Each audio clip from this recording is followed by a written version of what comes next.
ইবলিস মানুষের সুরত ধরে চলে আসলো হুদাইবিয়ায় আইসা মানুষের সুরত ধরে এক কোণার মধ্যে বসে বসে ফুফায়া ফুফায়া কান্দে।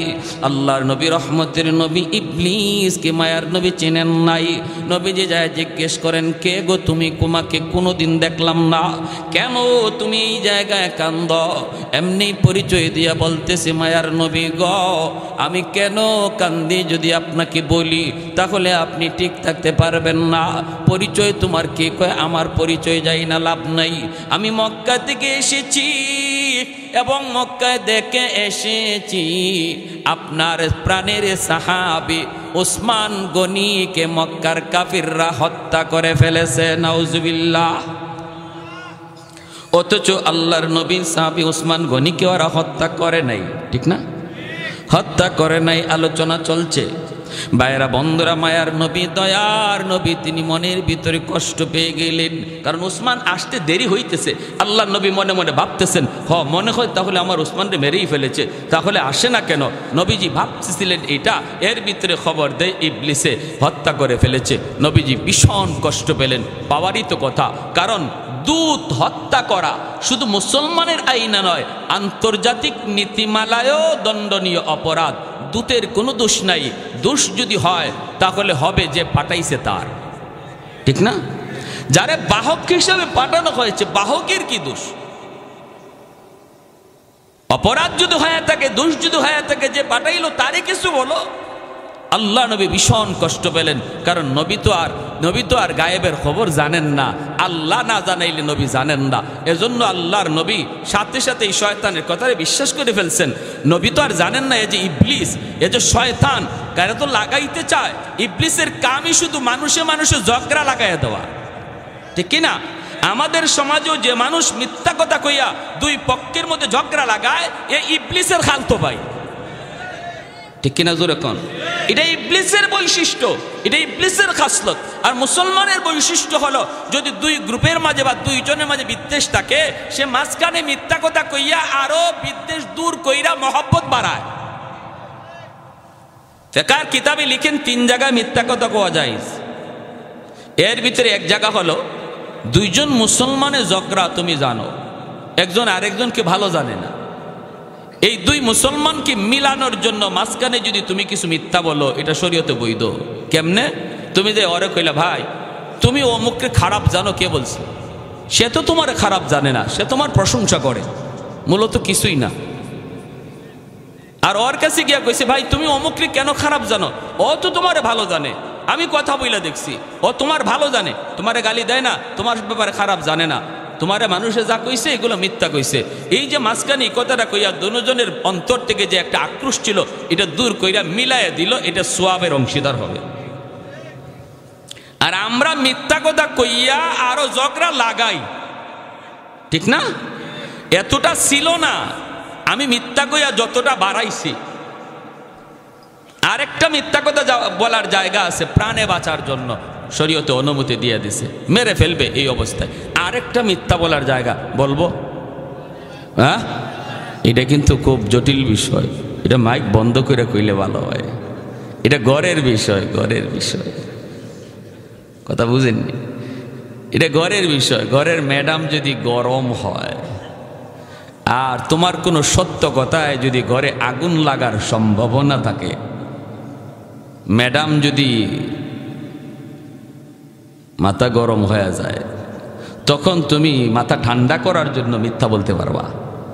যেমন শাড়ি তুমি কিনছো 500 টাকা দিয়া, এখন ঘরে যদি এসে বলো শাড়ির দাম 500, তাহলে যদি বুঝো যে না ভেজাল বাড়বে, 500 বললি, তোমার জন্য লুঙ্গি কিনো আর প্যান্ট কিনো আর শার্ট কিনো 1500 2000 টাকা দিয়া, আর আমার জন্য শাড়ি কিনতে 500 আর 600 নেও, এই শাড়ি তুমি যে পরো, আমার পরা লাগবে না, তুমি পরো।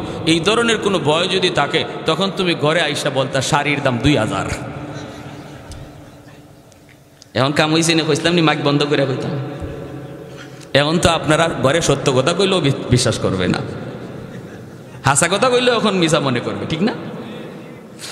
আমার ভাইয়েরা, বন্ধুরা, যুবক, আমি লম্বা টান দিতে পারবো না, আওয়াজও চড়াইতে পারবো না, কারণ একটু পরপরই আমার গলা শুকায় আসতেছে মাইকের কারণে। একটু মনোযোগ আমার দিকে, নরমাল সুরে কিছু কথা বলবো, একটু দিল দিয়া শুনেন। আল্লাহর নবী রহমতের নবী বলতেছেন, সাহাবীরা, আমার উসমানকে যারা হত্যা করেছে বিচার না নিয়ে আমি মদিনায় যাব না। তোমরা কে কে আমার হাতে হাত রেখে বায়াত নিবা? কে কে হাতে হাত রেখে বায়াত নিবা? উসমান হত্যার বদনা না লইয়া আমি মদিনার দিকে রওনা দিব না রে। সাহাবায়ে কেরাম আল্লাহর নবীর হাতে হাত রেখে বায়াত নিলেন। ওই বায়াতটার নাম হলো ইসলামের ইতিহাসে হুদায়বিয়ার সন্ধির বায়াতের দোয়া। দ্বীনের নবী, মায়ের নবী বলেন, সাহাবীরা, তোমরা আমার হাতে হাত রেখে বায়াত দিয়েছ। আমার উসমান আজকে জীবিত নাই। যদি আমার উসমান থাকতো তাহলে উসমানের হাতটাও তো আমার হাতে লাগতো। তোমরা নিজেরা সাক্ষী থাকো, আমি আমার উসমানকে এত মায়া করি, এত আদর করি, এত মহব্বত করি রে। আমি নবীর দুইটা হাতের মধ্যে একটা হাত আমি নবীর হাত, আর একটা হাত হলো আমার উসমানের হাত। নিচের হাতটা হলো আমি নবীর হাত, উপরের হাতটা হলো উসমানের হাত। যেই মাত্র এই খবর আবু সুফিয়ানের কাছে চলে গেল, নবীজি সাহাবায়ে কেরামের হাতে হাত রেখে উসমান হত্যার বদলা নিতে চান। আবু সুফিয়ান সাথে সাথে কয় কি, আমরা তো উসমানকে হত্যা করি নাই, মুহাম্মদকে এই খবর দিল কে? তাড়াতাড়ি করে চলো মুহাম্মদের কাছে যাই। উসমান গনিকে সাথে নিয়ে ওরা চলে আসলো হুদাইবিয়া নামক জায়গায়। আইসে বলতেছে, কে বলছে আপনারই? আমরা উসমান হত্যা করেছি, এই যে নেন আপনার উসমানকে। আল্লাহর নবীর সামনে উসমানকে তারা অক্ষত অবস্থায় ফিরাইয়া দিল। আল্লাহু আকবার। এইবার দ্বীনের নবী, মায়ার নবী বলতেছেন, আমরা মক্কায় ঢুকবো আল্লাহর ঘরখানায় কাবা তওয়াফ করার জন্য। তোমাদের কোনো বাধা আছে? আবু সুফিয়ান কয়, হ, বাধা আছে। এই বৎসর তোমরা মক্কায় ঢুকতে পারবা না, এখান থেকে তোমরা মদিনায় চলে যাও। সংক্ষেপে বলি, মোটামুটি সবার জানা উদ্দেশ্য আমার সামন দিকে। আল্লাহর নবীকে ওই অবস্থায় আবু সুফিয়ান কয়, না, তোমরা এই বৎসর মদিনায় চলে যাও, আগামী বৎসর আসবা উমরা করার জন্য। এই বৎসর মক্কায় ঢুকতে দেওয়া হবে না। একটা সন্ধি হোক এই মর্মে একটা সন্ধি হোক লিখনি। এই সন্ধির মধ্যে আল্লাহর নবীর সাথে আবু সুফিয়ানের একটা লিখিত চুক্তি হয়। এই চুক্তির মধ্যে যতগুলি পয়েন্ট, প্রতিটা পয়েন্ট ছিল দুশমনদের পক্ষে, মক্কার মানুষদের পক্ষে, নবীজির বিপক্ষে। 1 নম্বর সন্ধির প্রস্তাবটা ছিল, এই বৎসর উমরা করা যাবে না, এখান থেকেই তোমাদেরকে রিটার্ন মদিনায় চলে যেতে হবে। আল্লাহর নবী বলেন, ঠিক আছে, লেখ। যেই মাত্র লিখতেছেন, হযরত ওমর মায়ার নবীর হাত ধরে বলেন, নবী গো, এখান থেকে ফিরত যাওয়ার জন্য মদিনা থেকে আসি নাই। ইয়া রাসূলুল্লাহ, এই প্রস্তাবে রাজি হইয়েন না, আমরা জান দিতে প্রস্তুত গো নবী, তবুও উমরা না করে মদিনায় যাইতে রাজি না। নবী বলেন, ওমর চুপ করো, আমি নবী নিজের থেকে কিছু বলি না, যা বলি আমার আল্লাহর ইশারায়। মা ইয়ান্তিকু আনিল হাওয়া ইন হুয়া ইল্লা ওয়াহয়ু ইউহা। আমি নবী নিজের থেকে কিছু বলি না, অতএব না কথা বাড়াও না। 1 নম্বর পয়েন্ট লেখা হলো। 2 নম্বর পয়েন্ট, আগামী বছর আপনারা আসবেন, অস্ত্র ছাড়া কিছুই সাথে আনতে পারবেন না। 3 দিন আপনারা অবস্থান করবেন, এর ভিতরে মক্কা থেকে কাউকে সাথে নিতে পারবেন না। সন্ধি হওয়ার পর থেকে মক্কার কোনো মানুষ যদি আপনাদের কাছে মদিনায় যায়, তাকে আপনারা রাখতে পারবেন না, ফিরাইয়া দিতে হবে মক্কায়। আর যদি মদিনা থেকে কোনো মানুষ আমাদের কাছে আয়, আমরা তারে ফিরাইয়া দিব না, আমরা তাদের নিজেদের মধ্যে রাখবো। দেখেন কত বড় কথাটা বুঝছেন? আপনাদের লোক যদি আমাদের কাছে আসে, আমরা ফিরায় দিব না, কিন্তু আমাদের মক্কা থেকে কোনো মুসলমান যদি তোমাদের কাছে যায়, আমাদের কাছে ফিরায় দিতে হবে। দিনের নবী মায়ার নবী বলেন লেখো হযরত উমর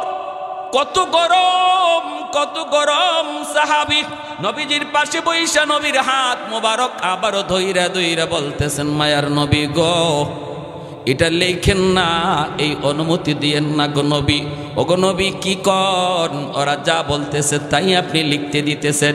নবী তখনও বলেন উমর চুপ করো, কথা কয়ো না, একটু ধৈর্য ধরো। আল্লাহ পাক রব্বুল আলামিন এই সন্ধিকে তিনি সুস্পষ্ট বিজয় ঘোষণা করেছেন। মেয়াদ হবে 10 বছর, মেয়াদ হবে 10 বছর। 10 বছরের ভিতরে মক্কার মানুষ মদিনায় যাবে, মদিনার মানুষ মক্কায় আসবে, ব্যবসা বাণিজ্যের সুবিধার্থে একজন আরেকজনের সাথে কথা বলবে, লেনদেন হবে। কিন্তু মুসলমান, মক্কার মুসলমান যদি মদিনায় থাকতে যায় তারে ফেরত পাঠায় দেওয়া লাগবে। মক্কার কোনো মানুষ মদিনায় যেয়ে থাকতে পারবে না, বাকি যাতায়াত থাকবে। কাফের মুসলমানে ব্যবসা বাণিজ্য হবে। শুধু এতটুকুই ছিল, এতটুকুই মুসলমানদের প্লাস পয়েন্ট। হযরত ওমর ফারুক রাদিয়াল্লাহু তাআলা আনহু বারবার নিষেধ করেন, এরপর নবী অনুমতি দেন লেখার জন্য। সর্বশেষে যখন এই পত্রের মধ্যে 2 দিক থেকে লেখা হবে, একদিকে মায়ার নবীর নাম আর একদিকে লেখা হবে আবু সুফিয়ানের নাম। আমার নবীর নাম যখন সন্ধির মধ্যে লেখা হয় তখন লেখা ছিল মুহাম্মাদুর রাসূলুল্লাহ। এই তুমি বেরো না, মুহাম্মাদুর রাসূলুল্লাহ আমার নবীর নাম লেখা হয়। আর ওইদিকে আবু সুফিয়ানের নাম। হঠাৎ করে বেঈমানরা আবদার করে বসলো, অবজেকশন করে বসলো, মুহাম্মদ সন্ধির মধ্যে যদি তোমার নামের শেষে রাসূলুল্লাহ শব্দ থাকে তাহলে আর সন্ধি করে কি লাভ? আমরা তো রাসূলুল্লাহ শব্দটাই মানি না। যদি এই সন্ধির মধ্যে রাসূলুল্লাহ শব্দ থাকে আর আমাদের স্বাক্ষর থাকে তাহলে তো আমরা মাইনা নিলাম। অতএব রাসূলুল্লাহ শব্দ লেখা যাবে না, লিখতে হবে মুহাম্মদ ইবনে আব্দুল্লাহ, আব্দুল্লাহর বেটা আব্দুল্লাহর বেটা মুহাম্মদ। এইভাবে লিখে সন্ধি লিখতে হবে। আল্লাহর নবী রহমতের নবী বলতেছেন আলী রাসূলুল্লাহ শব্দ কেটে দাও রে। হযরত আলী তখন চোখের পানিটা সাইরা কলমটা এই জায়গায় রাইখা বলেন মায়ার নবী গো, আমি আলীর হাত আপনি কাইটা ফালায় দেন, আমি সহ্য করব, মাইনা নিব, কিন্তু এই হাত দিয়া আমি রাসূলুল্লাহ কাটতে পারবো না। কেউ কাটতে রাজি হয় না, কেউ কাটতে রাজি হয় না। মায়ার নবী কেন? আমার নবী শুধু মুসলমানের জন্য রহমত না, বেঈমানের জন্য আমার নবী রহমত। ঠিক কিনা জোরে কোন? দ্বন্দ্ব হয়ে যায়, ঝগড়া বেঁধে যায়। 1400 সাহাবায়ে কেরাম প্রস্তুত, তারা জিহাদ করার জন্য, মক্কায় ঢোকার জন্য সবাই রেডি। কিন্তু মায়ার নবী তিনি বলতেছেন না, এখন মক্কায় ঢোকা যাবে না। এই অবস্থায় যদি ঢোকা হয় তাহলে মারামারি হবে। মক্কায় এইভাবে ঢুকতে আমি নবী রাজি না। না, নবীজি যুদ্ধ বিগ্রহ বাঁচানোর জন্য, ঝগড়া বিবাদ থেকে সরানোর জন্য, শান্তি প্রতিষ্ঠার জন্য আল্লাহর নবী নিজের স্বার্থকে ছোট কইরা দুশ্মনদের স্বার্থটারই বড় দেইকা সন্ধির প্রস্তাব মাইনা নিতেছেন। এমনকি আমার নবীর শেষে রাসূলুল্লাহ শব্দ কাটতে কয়, এটাও নবীজি রাজি হয়ে গেছে। যখন কেউ কাটে না, মায়ার নবী নিজের হাতে কাইটা দিছেন, আল্লাহু আকবার। তখনই আল্লাহ পাক রব্বুল আলামিন পবিত্র কোরআনের সূরা ফাতিহার মধ্যে এই আয়াতে আল্লাহ পাক কয় মুহাম্মাদুর রাসূলুল্লাহ ওয়াল্লাযীনা মাহু আশিদ্দাউ আলাল কুফফার। আল্লাহ পাক রব্বুল আলামিন তিনি ইশারা দিলেন, এ দুশমনের দল, তোমরা আমার বন্ধুর নামের শেষে রাসূলুল্লাহ শব্দ কেটে দিয়েছ, সাময়িকভাবে শুধু কাটছো, একটা সন্ধির কাগজের মধ্যে তোমরা কাটছো।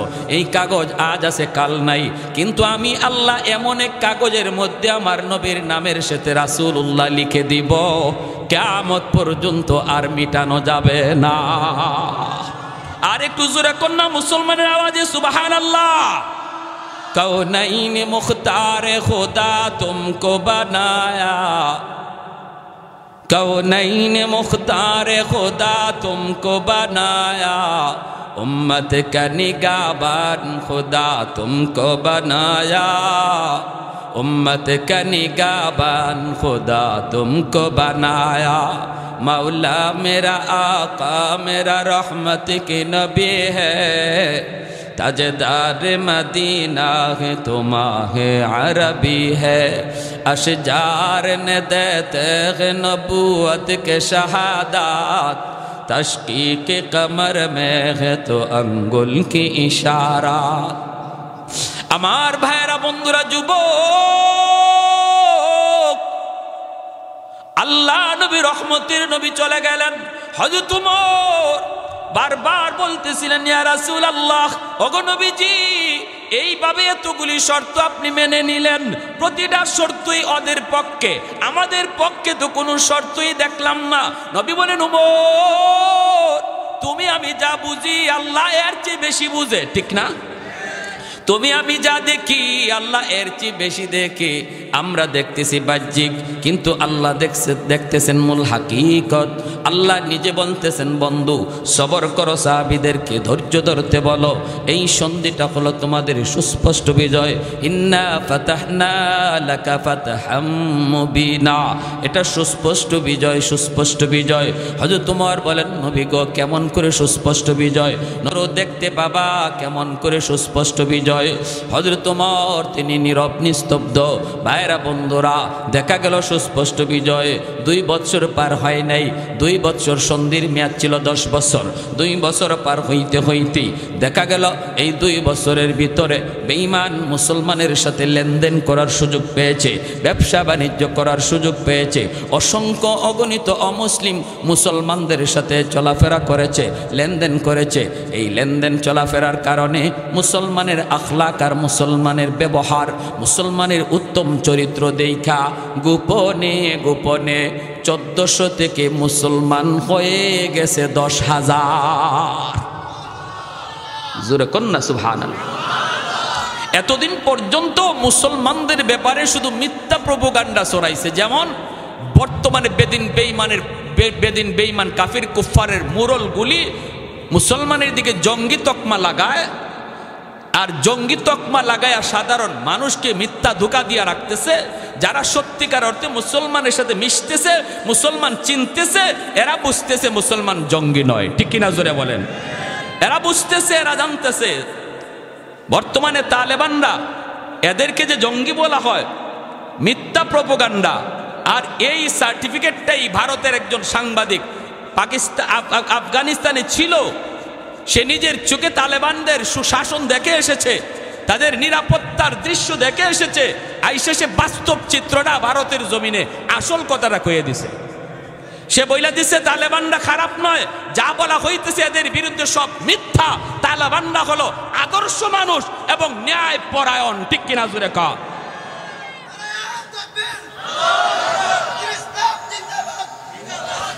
প্যারে হাজিরিন, এজন্য মিথ্যা গুজবে কান দেয়া যাবে না। আমার নবীর বিরুদ্ধে আবু জাহেল মিথ্যা গুজব রটাইছিল, আর এই 2 বছরে মুসলমানদের সাথে মিলামিশা করার সুযোগ পাইছে সন্ধির কারণে। আর এতে করে সাধারণ কাফির কুফফার মুসলমানরা যে কত ভালো, এদের আখলাক যে কত সুন্দর, আমার নবীর চরিত্র যে কত ভালো, এটা নিজের চোখে দেখা 1400 থেকে 2 বছরে হয়ে গেছে 10,000। হইছে নিকা? আবু জাহেল কয়, কিরে সন্ধির মেয়াদ হইল 10 বছর, 2 বছরেই যদি 10,000 হইয়া যায়, 10 বছর পার হইলে আমাকে পিছনে কেউ থাকবো নি? কথা বুঝেন আপনারা? 10 বছর যদি মেয়াদ যায় তখন থাকবো কিছু? পাইমো না খুঁজা। কয় তাড়াতাড়ি করে সন্ধি ভাঙ্গ। হযরত ওমর রাদিয়াল্লাহু তাআলা তখন বলছিলেন, আমরা তো তখন বুঝি নাই মায়ার নবীর কত কথা কইছি। আমি এমনও কইছিলাম, নবী গো, আমি যে ধর্ম গ্রহণ করেছি ইসলাম, এটা কি সত্য নয়? আমি এমন শক্ত কথাও নবীকে বলেছি, নবী গো, যারা যুদ্ধ করে শহীদ হয়েছে এরা জান্নাতে যাবে, এই কথা কি আপনার সত্য নয়? নবী তখন বলেছিলেন, ওমর ধৈর্য ধরো, ধৈর্য ধরো, ধৈর্য ধরো, সব সামনে আছে দেখতে বাবা।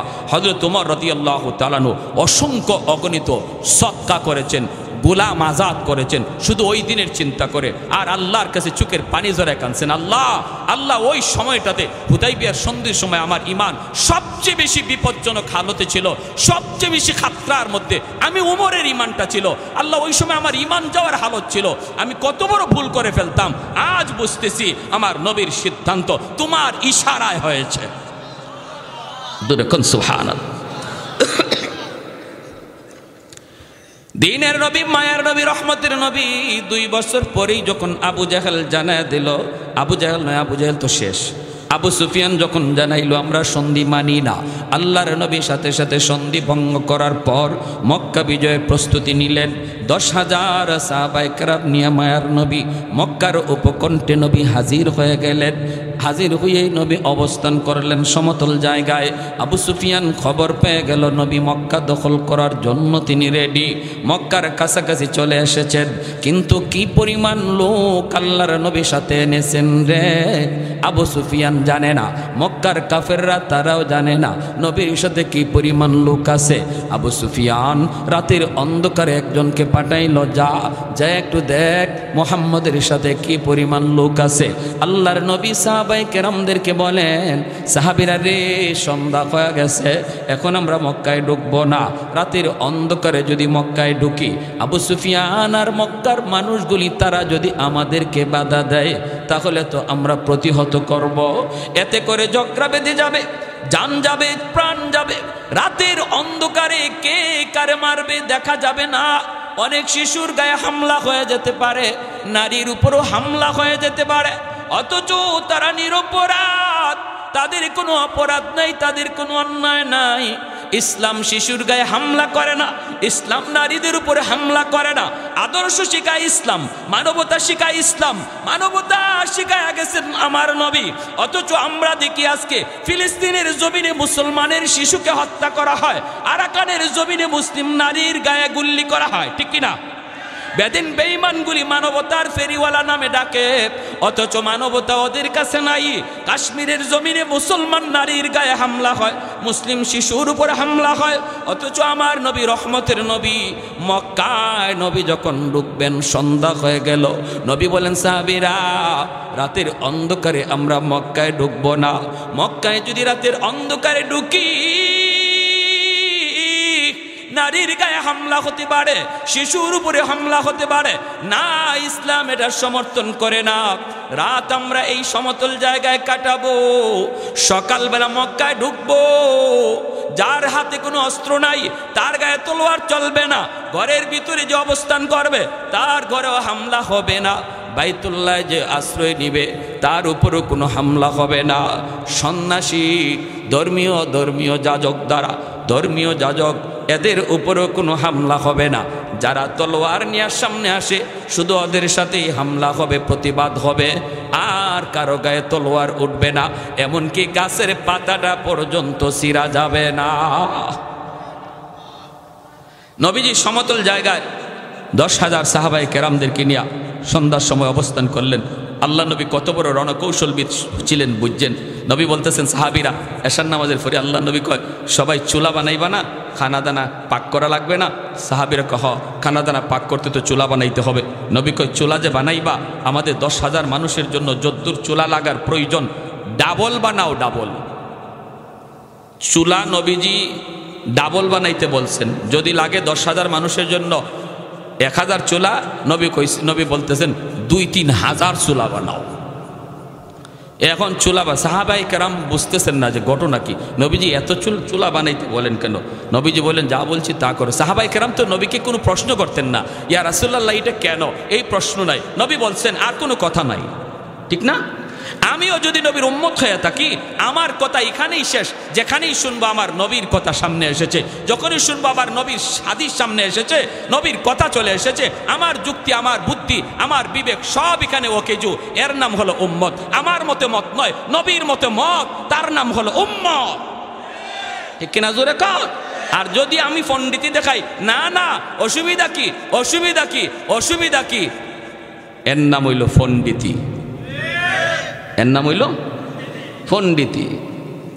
কেউ নবীর হাদিসের সামনে সুন্নত তরিকার সামনে পণ্ডিতি দেখাইবেন না। সাহাবায়ে কেরাম কোনো দিন এমন পণ্ডিতি দেখান নাই। নবী বলতেছেন চুলা বানাও ডাবল। একজন সাহাবিও জিগাইছেন না নবী গো কেন? বুঝে আসছে? এরপর আল্লাহ নবী বলে শোনো, রাতের বেলা তো বাথরুমও লাগবে, বাথরুম বানাইবা আমাদের যা প্রয়োজন এর চেয়ে অর্ধেক কম। বাথরুম যদি লাগে 1000 বানাও 500। এখানেও সাহাবীরা জিগান না কেন? কেনটা পরে বুঝছেন। আবু সুফিয়ান সন্ধ্যার সময় গুপ্তচর পাঠাইছে, মোহাম্মদ কি পরিমাণ লোক নিয়ে আসছে মক্কা দখল করার জন্য, একজনে দেখে আসো। এ পাহাড়ের উপর থেকে আসার পরে যখন ময়দানের দিকে তাকাইছে, এই টাইমটাতে সাহাবায়ে কেরাম চুলায় আগুন জ্বালাইছেন খানা পাকানোর জন্য। এখন চুলা ডাবলের ডাবল, সব চুলায় যখন আগুন জ্বলছে, এই গুপ্তচরে পাহাড়ের উপর থেকে কয় আস্তাগফিরুল্লাহ, আমি মানুষ গণমু কখন? চুলা গই নেই তো কুল পাই না। আমারে লিডারে ফাটাইলো মানুষ গণব, মানুষ আমি কবে গণব? হে দেখে পুরা ময়দান খালি আগুন আর আগুন। দৌড় দিছে পিছনে ব্যাগ গিয়ার গিয়ে ওই লিডার কয় লিডার খবর বড় জটিল খারাপ। কয় কি হইছে? কয় মুহাম্মদ যে কি পরিমাণ লোক সাথে লইয়া আইছে এর হিসাব নাই। কেন কস না? কস না তুই কত? 5000, 2000, 10,000, 20,000। আরে রাখো তোমার 10,000, 20,000, চুলাই তো আছে 10-20,000, চুলাই তো আছে 10-20,000। মানুষ নিচে 50-60,000-এর কম হবে না। এক চুলার মাঝে কি একজনের খানা ফাঁকায়? এক চুলার ভিতরে 10-20 জনের চুলা ফাঁকায়। আমি চুলা গণ্যা শেষ করতে পারি নাই। আবু সুফিয়ান কয় আস্তাগফিরুল্লাহ, ভগবান রাম রাম রাম, কোন কাম হয়? রাম রাম রাম কোন কাম হয়?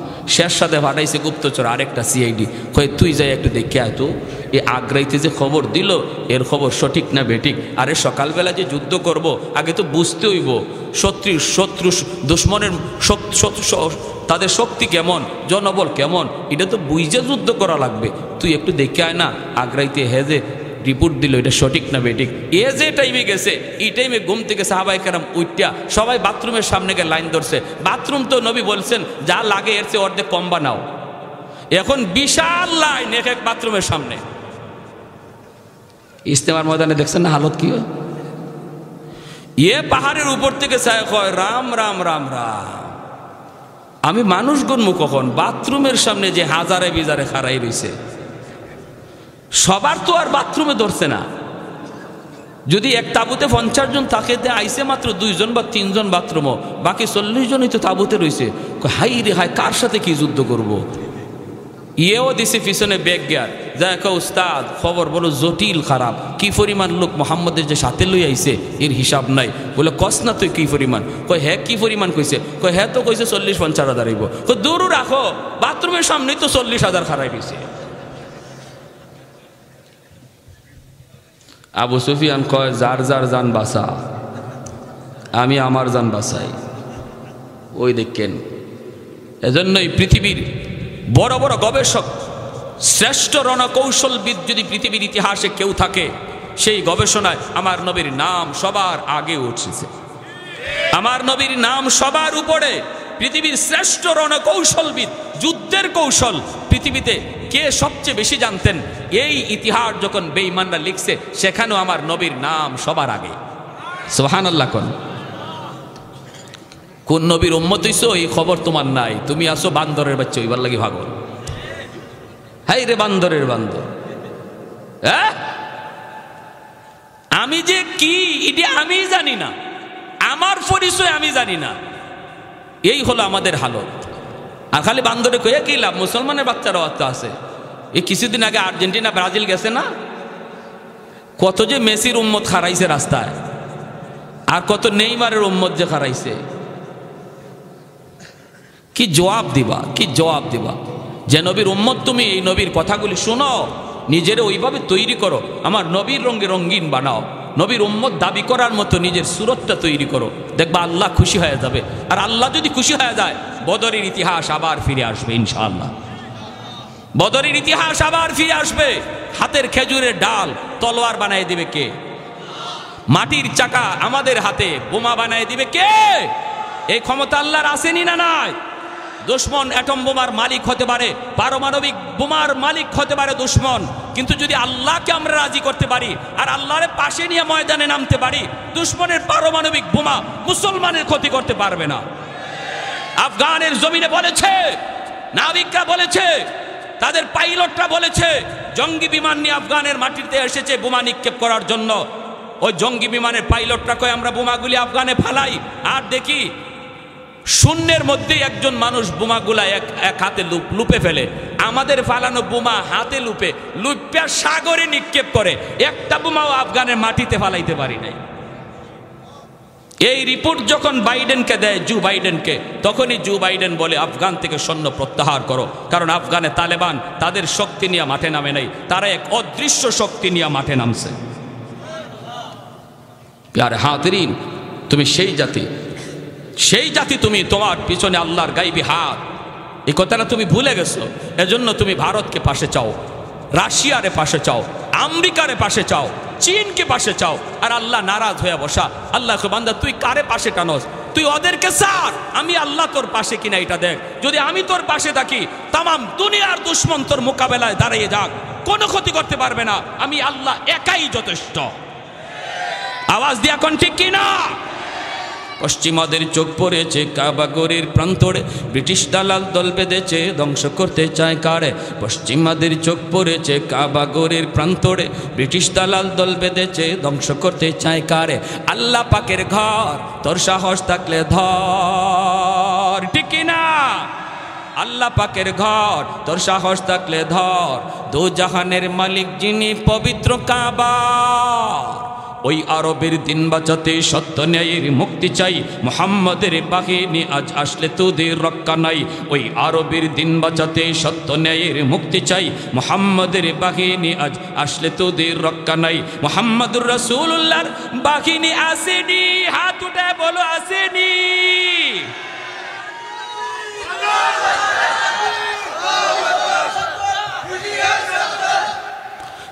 একটু দাঁড়াও, জেগে উঠো ওহে মুসলমান, আর কতদিন দিন ইসলামের সইবে অপমান। একটু দাঁড়াও, জেগে উঠো ওহে মুসলমান, আর কতদিন দিন ইসলামের সইবে অপমান। রক্ত দিয়ে পবিত্র ওই মক্কা মদিনা, সেই জমিনে সিনেমা হল চলতে পারে না। আরেকটু জোরে, ঠিক কিনা? রক্ত দিয়ে পবিত্র ওই মক্কা মদিনা, সেই জমিনে সিনেমা হল চলতে পারে না।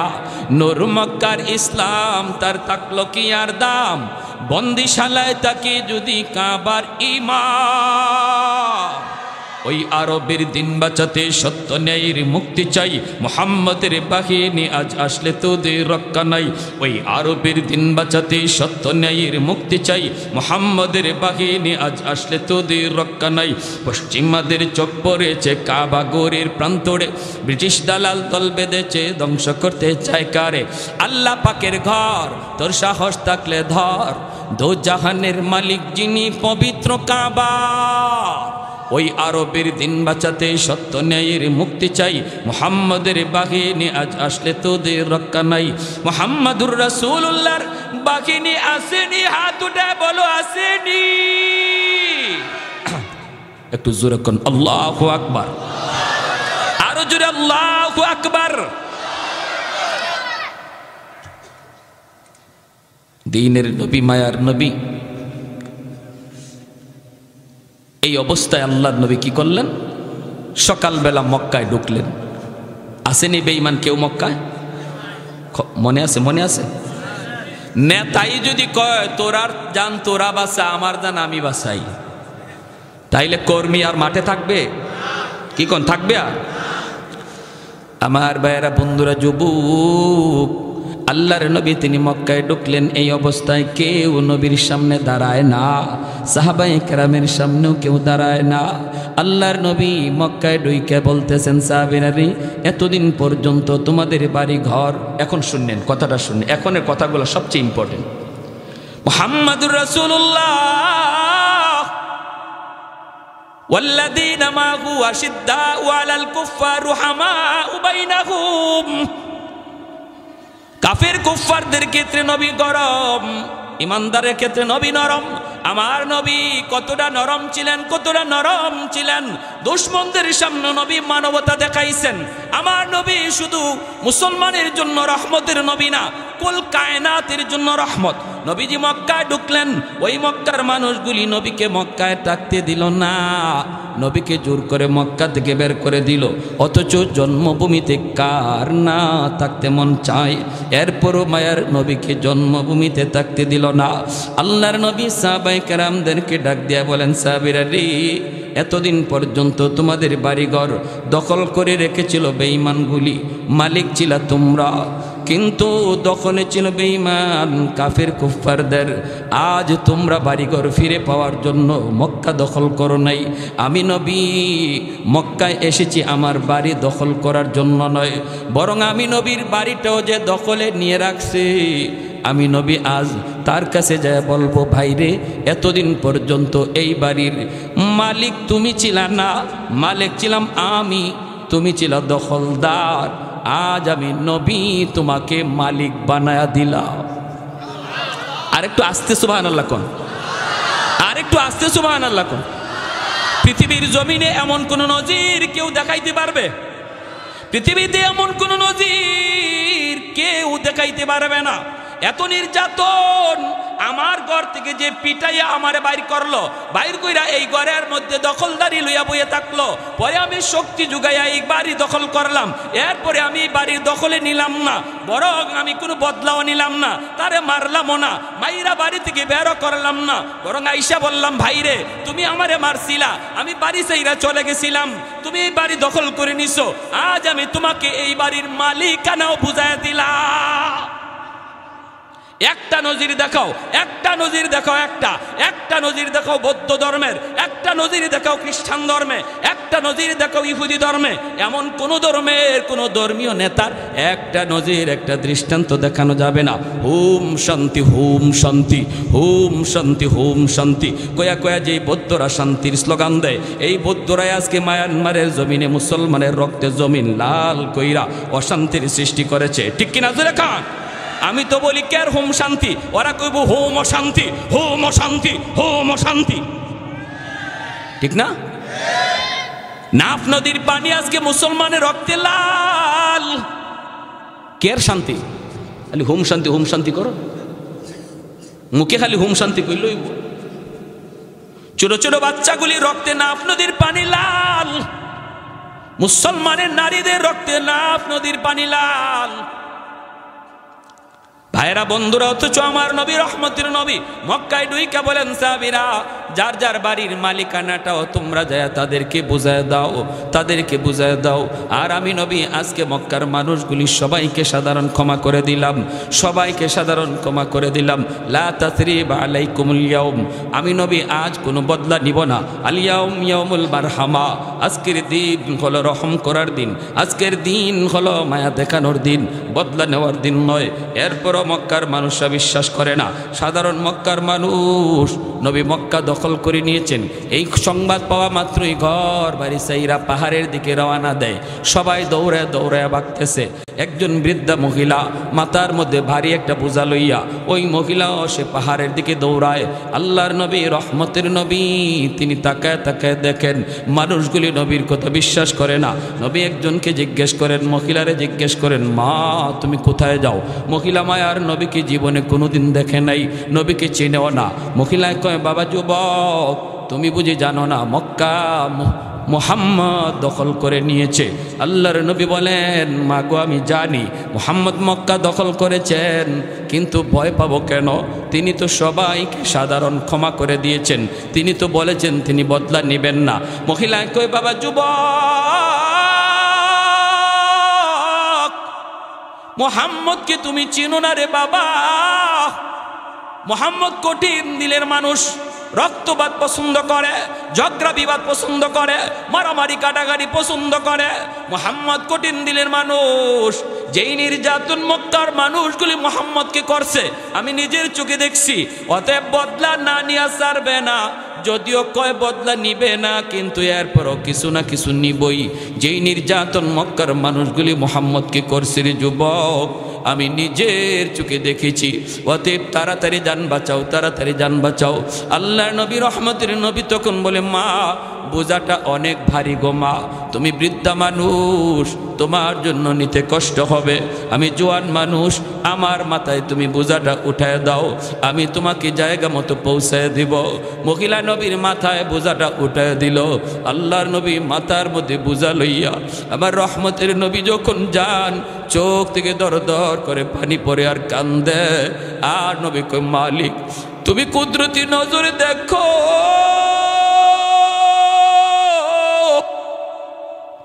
আমি নবী সবাইকে ক্ষমা করে দিয়েছি, এরপর ওরা বিশ্বাস করে না গো আল্লাহ, আমার কোনো দোষ নাই, আমি কো বদলা নেওয়ার কথা বলি নাই গো মালিক।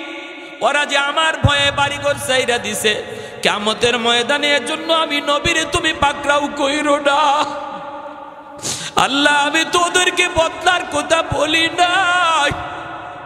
আমার নবী রহমতের নবী যখন চোখের পানি জড়ায় জড়ায় এই বোঝাটা লইয়ার সামনের দিকে যায়, মহিলা পিছন থেকে মায়ার নবীর জন্য দোয়া করে। যুবক, তুমি তো সাধারণ মানুষ না, তুমি মনে হয় আল্লাহর ফেরেশতা, তুমি মনে হয় ভগবানের পাঠানো কোনো দূত, তোমার মতো যুবক এই জমিনে হয় না।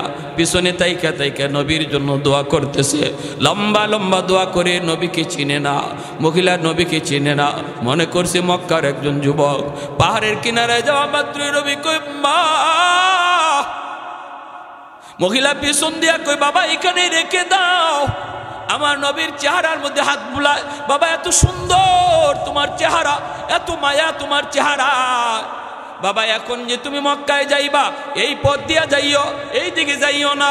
আল্লাহ নবী বলতেছে, জাম্মা আম্মা, মা গো এই দিকে গেলে কি হবে? কয়, বাবা এই দিকে গেলে মুহাম্মদের সামনে পড়ার ভয় আছে রে বাজার, এই রাস্তা দিয়ে তুমি যাইও না, এই রাস্তাটা বড় বিপদ, ওই দিকে তুইলে যাও। আল্লাহ নবী তখন আর কথা বন্ধ করতে পারেন নাই, নবী আর কথা বন্ধ রাখতে পারেন নাই।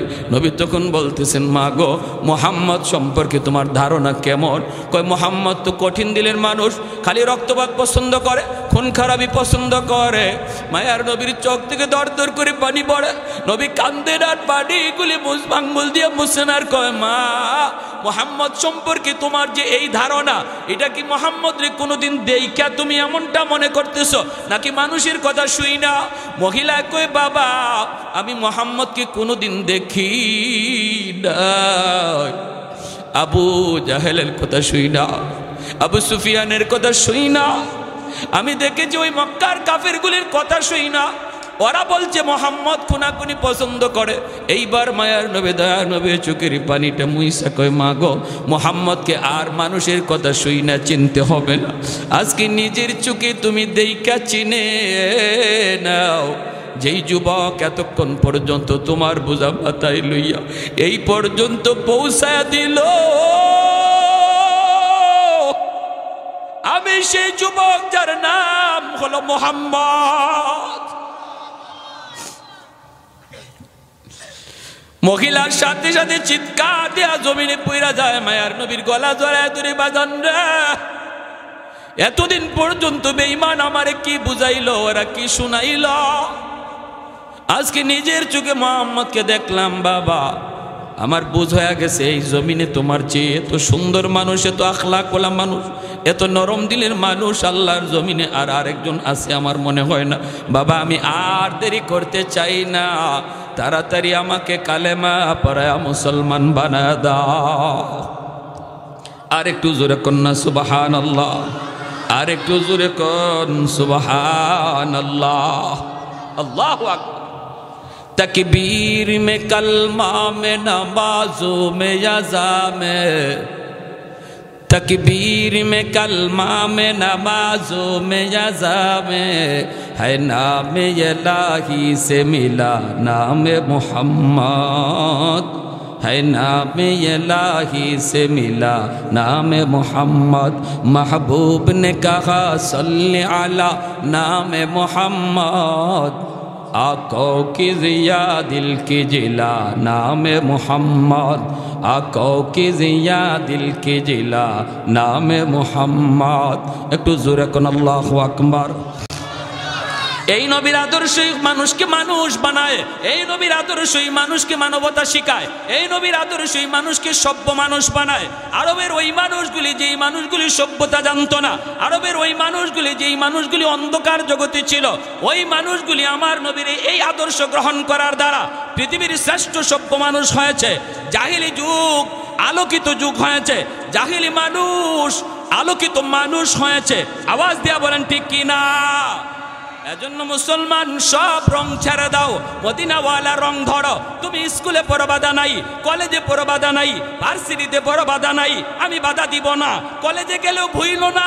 তুমি নবীর উম্মত তুমি ডারউইনের উম্মত নাও তুমি মেসির উম্মত নাও তুমি কোনো খেলোয়াড়ের উম্মত নাও যেখানেই পড়ো যেখানেই থাকো মনে রাখবা আমি শ্রেষ্ঠ নবীর শ্রেষ্ঠ উম্মত আমার মধ্যে নবীর রং থাকবে আমার মধ্যে নবীর আখলাক থাকবে আমার মধ্যে নবীর আদর্শ থাকবে 5টা বছর ছেলেরা মাদ্রাসায় পড়াও শিশুকালে বাচ্চাগুলির 5 বছর মাদ্রাসায় পড়াও 5 বছর স্কুলে দাও বাধা নাই ডাক্তার বানাও ইঞ্জিনিয়ার বানাও অসুবিধা নেই বাধা দেব না কিন্তু মুসলমান 5 বছর যদি মাদ্রাসায় বাচ্চাটারে পড়াও আজকে মাদ্রাসার মধ্যে অঙ্ক ইংরেজি স্কুলের সমমানের ঢুকানো হয়েছে কোনো অসুবিধা নাই আপনারা ভয় পাবেন না যে মাদ্রাসা অঙ্ক ইংরেজি নাই আমার ছেলে হাই স্কুলে পড়বে কেমনে না না 5 বছর মাদ্রাসায় যদি পড়ে স্কুলের সমমানের অঙ্ক ইংরেজি তারা বোঝানো হবে পড়ানো হবে এই 5 বছর সে আল্লাহকে চিনবে রসুলকে চিনবে মানুষের সৃষ্টির ইতিহাস জানবে জান্নাতের পরিচয় পাবে জাহান্নামের পরিচয় শেখানো হবে এমনকি পরকালের পরিপূর্ণ জ্ঞান মৌলিক জ্ঞানগুলি কলিজায় ঢুকাইয়া দেওয়া হবে শিশুকালে বাচ্চাদেরকে যেই শিক্ষা দেওয়া হয় এই শিক্ষা মরণ পর্যন্ত আসর করে আপনার ছেলে যদি হাই স্কুলেও যায় কোনোদিন বেনামাজি হবে না মদকুর হবে না গাঞ্জাকুর হবে না বাপ মার সাথে বেয়াদবি করবে না আলেমদের সাথে বেয়াদবি করবে না ডারউইনের মতবাদ সবার আগে আপনার বাচ্চাই প্রতিবাদ করবে হাই স্কুলে যদি 5 বছর মাদ্রাসায় পড়াইয়া মুসলমানের বাচ্চা বানাইয়া তার স্কুলে দেওয়া হয় ডাক্তার হওয়া আমার বাচ্চার বড় পরিচয় নয় সবচেয়ে বড় পরিচয় মুসলমানের সন্তান এজন্য সবার আগে আমার বাচ্চারে মুসলমানি শিখাইতে হবে